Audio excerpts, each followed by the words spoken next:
Ya estamos de regreso, comenzando el tercer bloque de este espacio matinal y como le comentábamos antes de terminar el bloque anterior, ya tenemos a nuestra invitada en línea. Es vocalista, es de Santiago, está allá radicada y vamos a conversar sobre su género musical, sobre cómo se conformó la Psycho Band. Año 2015 aproximadamente ellos comienzan, es una banda de rock pero que también mezcla otros tonos, otras melodías vinculadas al blues, al psicodélico. Así que vamos de inmediato con esta entrevista. Carolina Lavanderos. Lavanderos, ¿Cómo vocalista estás? y guitarrista también de este grupo musical. ¿Cómo estás? Buenos días. Buenos días. Bien, contenta, feliz de estar aquí Oye, conversando. conversábamos antes de entrar al aire sobre el nombre de la agrupación, la Psycho Band. Te pregunté incluso cómo se pronunciaba, porque tiene una H intermedia.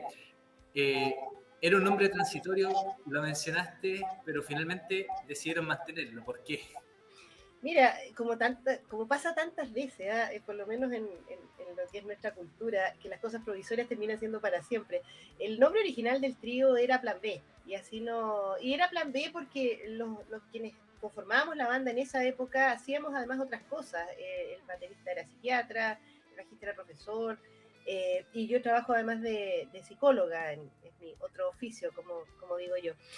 Y cuando fuimos a inscribir los temas del primer disco a la SCD, nos dimos cuenta que el nombre ya existía y no podíamos hacerlo. Entonces, en la vereda donde está la SCD, dijimos, ya, bueno, mira, pongámosle. Y íbamos con una chica que era inglesa, que nos dijo, oye, pero póngase por último la Psycho Band para firmar eso y después lo cambian. Y nosotros dijimos, ya, estupendo, hagámoslo así. Por eso se escribe de esa manera en el fondo. Y resulta que después fuimos cayendo en un torbellino, al disco le fue muy bien, empezamos a trabajar en el segundo disco y bueno, ya cuando nos dimos cuenta que a lo mejor había que cambiar el nombre, que era transitorio, las redes ya estaban con ese nombre, habíamos empezado un camino en el mundo de la música y cambiarlo era mucho más complejo que contar cómo se escribe o cómo se pronuncia. La verdad que eso para nosotros no es lo más relevante y hoy por hoy nos sentimos bien identificados. Yo me siento muy identificada con el nombre de la Psycho Band justamente porque tiene que ver con la psicodelia, tiene que ver con algo distinto y tiene que ver cómo verla cerca en algunas cosas, algo que para la Psycho Band es súper importante. Oye, Carolina, hablemos un poco de cómo se conocen ustedes, que son tres miembros, ¿no? Está un baterista, guitarrista y también un bajista. ¿Cómo convergen ustedes? ¿Cómo se conocieron y deciden armar esta agrupación musical? Mira, la verdad que yo personalmente formo bandas de música desde el colegio. En el colegio fue la primera banda que yo conformé. Me ha tocado en ese sentido distintas experiencias musicales. Este es un proyecto, es quizás mi proyecto más personal. Y la verdad que yo me conocía con el baterista de esa época, que hoy no es el baterista de la banda, pero fue el baterista del primer disco. Nos conocíamos porque como él era psiquiatra y yo era psicóloga, habíamos convergido varias veces como para llamear un rato en el garaje de su casa. Y en ese contexto yo venía de otra banda que se llamaba Somos Siete, que había grabado con un chico que era bajista, al que contactamos un poco como para jugar o trabajar en música los fines de semana. Y él consideró que el trabajo que nosotros estábamos haciendo valía la pena de llevarlo a un estudio de grabación y grabar, porque una de las propuestas que nosotros teníamos era tocar material propio, cosas compuestas por nosotros mismos, tener muy pocos covers. Y a él le pareció interesante la propuesta, fuimos, golpeamos la puerta a ver qué pasaba y la verdad que, bueno, empezamos a tocar en vivo, empezamos a producir.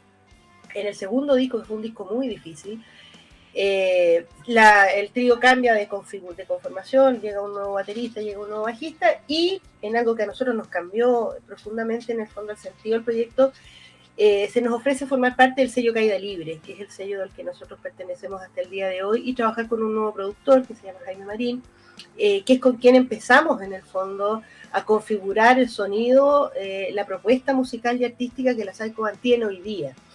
Nosotros creemos profundamente en la comunidad y realmente este ha sido un trabajo comunitario, un trabajo de todos, empujamos el mismo carro, donde la idea es que sea el proyecto el que brille, sea el proyecto el que luzca, más que nosotros mismos como músicos individuales. Y eso a mí me sedujo enormemente.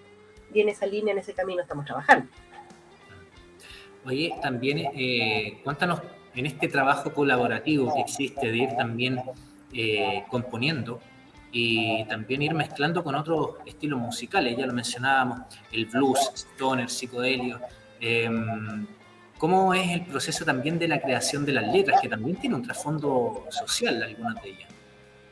Sí, la verdad es que la Psychoban como proyecto tiene tres grandes ejes. Uno es el eje ecológico, a nosotros esas cosas nos importan mucho. Un eje feminista y un eje comunitario o político, entendiendo lo político como letras con sentido. Yo siempre digo que la Psychoban no es un proyecto neutro, y no es un proyecto neutro porque las cosas no nos dan lo mismo. Nosotros tomamos partido, corremos ese riesgo, y eso mismo lo trasladamos también a lo musical. Yo siempre digo, si las bandas emergentes no corremos riesgos, entonces ¿quién corre riesgos? ¿No es cierto? Y por lo tanto nos atrevemos. La idea nuestra es que cada disco sea distinto al anterior, muestre una evolución. Porque si no, no tiene mucho sentido hacer un nuevo disco, ¿no es cierto? Sino más bien quedarse con lo que había. Y la idea nuestra es esa, es ir probando, es ir corriendo riesgos, es ir probando alternativas sonoras, siempre en la línea del blues rock con letras en castellano, y nosotros decimos siempre, nosotros somos músicos chilenos, venimos de aquí, nacemos acá, vivimos aquí, y por lo tanto las cosas que nos pasan a nosotros como país, como nación, nos preocupan, nos importan, formamos parte de eso, y nuestra música tiene que corresponder a eso, ¿cierto? El rock siempre ha sido una vertiente musical crítica, contracultural, que corre permanentemente las cercas, y nosotros en esa línea nos sentimos absolutamente comprometidos. Y el blues es una música del alma. De hecho, yo cuando presentábamos la Psychoban hace unos tiempos atrás decíamos que era la música del alma, que era, pero un alma que no es neutra, ¿no es cierto? Sino que un alma que trae una propuesta encima. Oye, y cuéntanos también el tema de las grabaciones. Ir a un estudio, grabar. Mucha gente quizás piensa que está alejado del ámbito musical, pero piensa que el tema sale a la primera, ¿no? Que no hay un trabajo tan detrás, claro, detrás de escena. Ustedes también han hecho como un behind essence, ¿no? De algunas sesiones de grabaciones de esos temas musicales. ¿Cuánto más o menos tardan en grabar un disco, por ejemplo, de estos tres ya que han lanzado? ¿Cómo es el trabajo también dentro de estudio? Mira, hay muchísimo trabajo detrás de un disco, siempre, y en todos los músicos y en todos los géneros musicales, ¿eh? El disco es el producto final de un largo trabajo de composición, de arreglos, de dirección, de ensayo y finalmente de grabación. Por lo menos nosotros somos bien ordenados para trabajar en eso.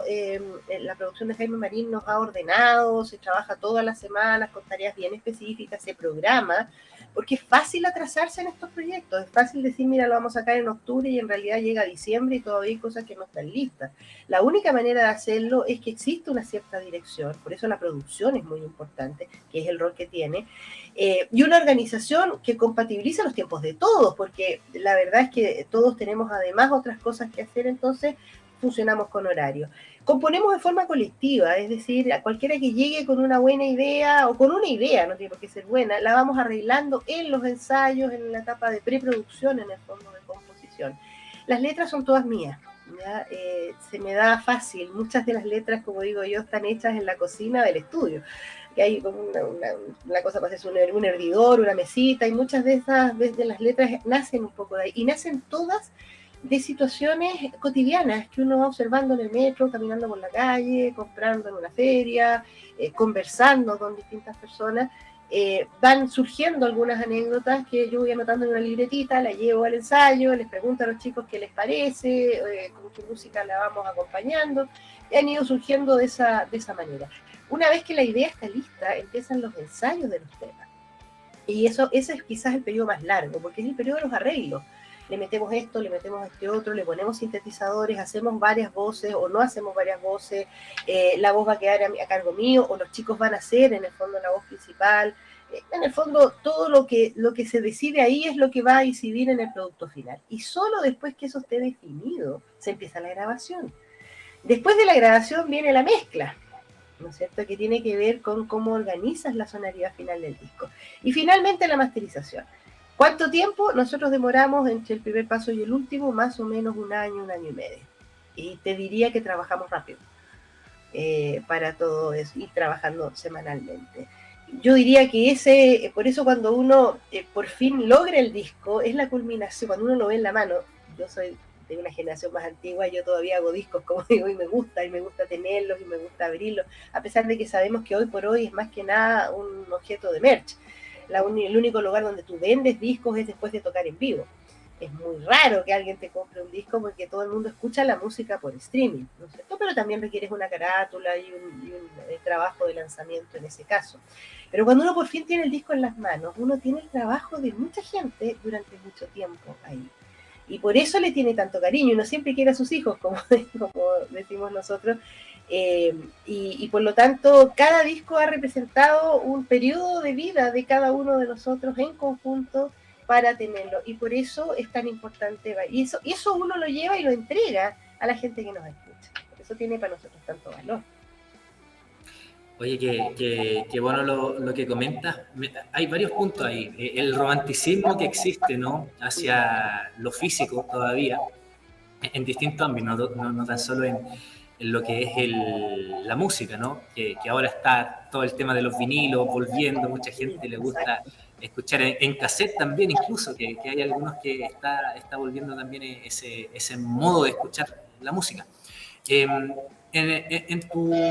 En tu última declaración dijiste algo importante. Pertenezco a una generación más antigua que los otros dos miembros. ¿Cómo ha sido también converger con ellos, de distintas generaciones que trabajan en conjunto en una banda de rock, y al mismo tiempo conocer cuáles son las influencias que tiene cada uno de ustedes, ¿no? Cuáles son como influencias musicales también en el lado de composición? Yo sé que gran parte de las ideas van saliendo muchas veces de experiencia, en el caso de que ustedes mencionaban, el estilo feminista que está presente, ecológico, pero también vinculado, me imagino, a algunas ideas, planteamientos que en el caso de su profesión le van ayudando ahí a generar buenas piezas musicales. Sí, fíjate que ha sido un viaje alucinante. Si me preguntas por eso, claro, yo soy como la abuelita del resto de la banda, porque yo tengo 57 muy bien vividos años, el rock me mantiene joven, como digo siempre. El bajista tiene 42 y el baterista tiene 28. El productor 35, es decir, todos pertenecemos a distintas generaciones. Yo soy la única mujer del proyecto, creo que eso también marca una diferencia. Tenemos influencias distintas, todas tenemos una patita en el rock, obviamente, pero el bajista viene del blues, viene del soul y también de elementos del jazz. Él tocó jazz mucho tiempo también. El baterista viene del soul, del jazz, muy influido por el urbano, como es parte de su generación. Y yo diría que el productor Jaime Marín, que además es el sonidista cuando tocamos en vivo, es el más ecléctico de todos. Por su profesión, él tiene contacto con muchos tipos de música y eso nos ha ayudado a nosotros también harto. Es el que está probablemente más a la vanguardia también respecto de las sonoridades, y eso también es muy importante. Ahora, bandas icónicas para todos nosotros, fíjate que los Beatles, y eso que somos todos de generaciones distintas. Siempre las discusiones de producción llegamos a los Beatles por angas o por mangas, o sea, por el sonido, por el solo, por la línea de bajo, por la forma de introducir la batería, por lo innovador, siempre llegamos a los Beatles. Pero yo personalmente tengo mucha influencia de Led Zeppelin, tengo mucha influencia de Deep Purple, en general del rock más clásico. Me encanta Pink Floyd, particularmente algunos discos de ellos. Pero dentro de la música chilena yo creo que la influencia de Jorge González y Los Prisioneros es re importante. Me gusta mucho Electrodomésticos, me gusta mucho Agua Turbia. Y de las bandas más modernas me encantan Los Tres. Creo que son en ese sentido una banda con una propuesta que para nosotros ha sido muy influyente. Definitivamente. Oye, bueno, parte del proceso creativo también las influencias que van tomando de algunas agrupaciones nacionales, también internacionales. Coméntanos un poco también de la experiencia de presentarse en vivo, ¿no? En su canal de YouTube tienen algunas presentaciones que han tenido en algunos lugares, y también la posibilidad de ir presentándose quizás en algunos eventos. ¿Cómo ha sido también esa experiencia de tocar en vivo con público? más allá también del propio estudio de grabación. O sea, no hay mejor experiencia en la vida por músico que tocar en vivo. Haya 2 gatos o haya 100 personas o haya 1000. Es única. Pararse arriba de un escenario, exponer su trabajo, nuestro trabajo como comunidad, para nosotros es único. Venimos llegando a una gira por el sur que la pudimos realizar gracias a los fondos del Fondar.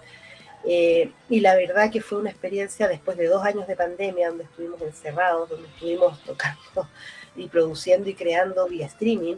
La verdad es que ha sido un placer enorme.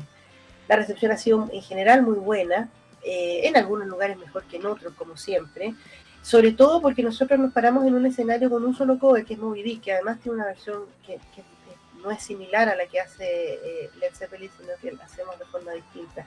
Y eso dobla la apuesta. La idea es seducir al público, la idea es que el público lo pase bien. ¿Sabes? La gente va a escuchar música en vivo a vivir una experiencia, no necesariamente escuchar música porque la puede escuchar en su casa, y mucho mejor probablemente. Va a vivir una experiencia, va a vivir una experiencia que es emocional en conjunto con quien está arriba del escenario. Y esa comunidad que se genera ahí es única y la hace tremendamente desafiante por un lado y muy placentera por el otro. A nosotros nos hace feliz. Esa es la verdad. Bueno, que bueno, y también ahora, ¿no? Ustedes se conformaron en 2015, vino la pandemia, me imagino que eso también perjudicó un poco estas presentaciones en vivo que tú mencionas, que genera, ¿no? Como un ambiente distinto para el artista y también para el público. Ahora, con ya 2023, con mayor cantidad de eventos masivos que se llevan a cabo, ¿cuáles son las proyecciones que tienen ustedes como agrupación para este año? Presentaciones quizás, nuevos trabajos, nuevos sencillos. Cuéntanos también un poco de los proyectos que tienen. Uy, este 2023 viene recargadísimo de cosas. A mediados de año debiera estar listo el cuarto disco largo de la banda, que se va a llamar Tincoyo, con 9 temas nuevos, que estamos terminando el proceso de grabación. Falta un poquito solamente en algunos temas. Tenemos hartas presentaciones en vivo. Nosotros nos gusta mucho salir de nuestra zona de confort, salir de Santiago.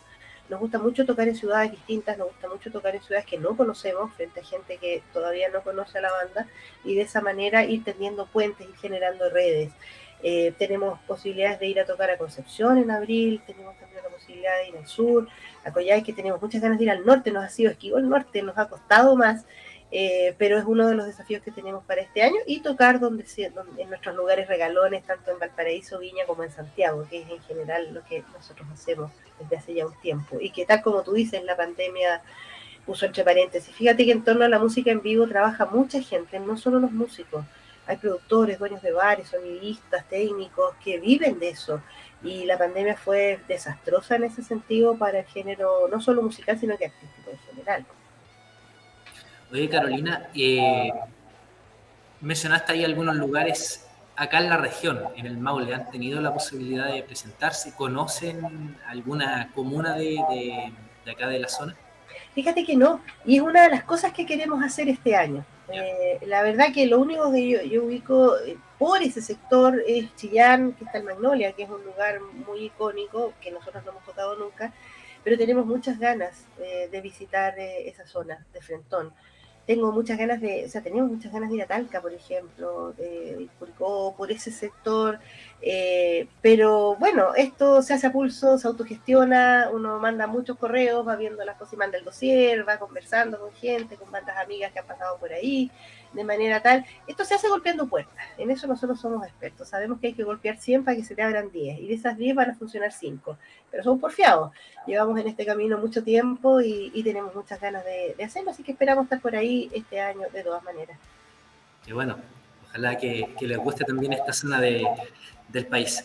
Oye, vamos a estar luego, ya estamos llegando al término de la entrevista, y vamos a despedir con un video de ustedes, del tema musical Pacto del Sur. Cuéntanos un poco de qué trata esta canción.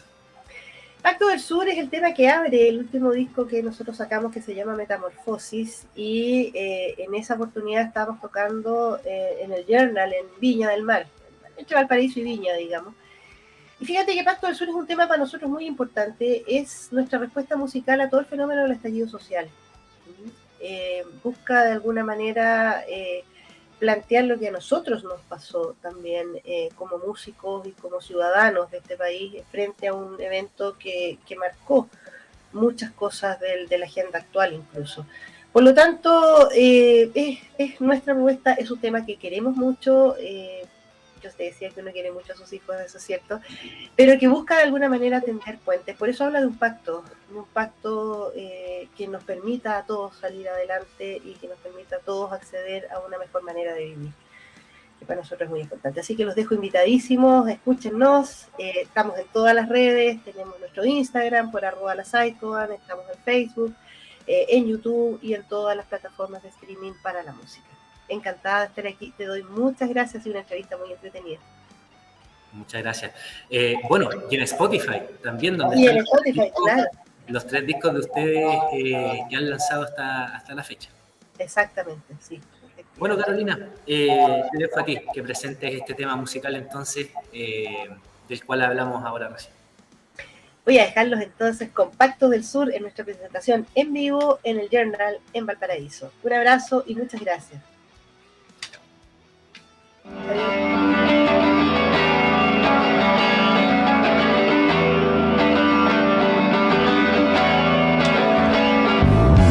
Puedes escoger la estación. Cualquiera está bien, no hay sanción. No te quedes por obligación. La libertad